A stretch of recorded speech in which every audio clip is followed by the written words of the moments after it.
നമസ്കാരമുണ്ട്. പാവപ്പെട്ട വീട്ടിൽ ജനിച്ച് കർഷകനായ ഒരച്ഛന്, വീട്ടുജോലിക്കാരിയായ ഒരമ്മ. ഇപ്പോഴത്തെ ഒരു ഇലക്ഷൻ പ്രചരണത്തില് ചില സ്ഥാനാർത്ഥികള് ഇങ്ങനെ ഒരു കമന്റുമായിട്ട് വരുന്നത് കാണാം.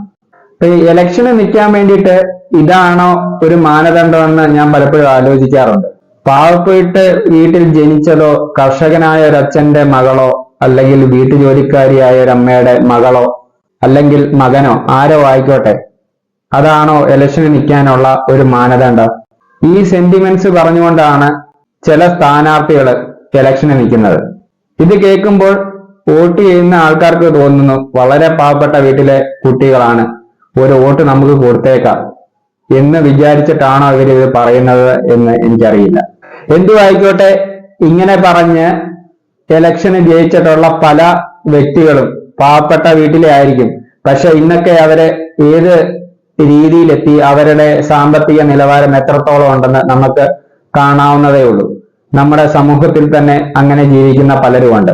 അപ്പൊ ഈ ഒരു മാനദണ്ഡം പറഞ്ഞിട്ട് വോട്ട് ചോദിക്കാൻ വരുന്നവർക്ക് വോട്ട് കൊടുക്കണോ എന്ന് നിങ്ങൾ നിശ്ചയിക്കുക.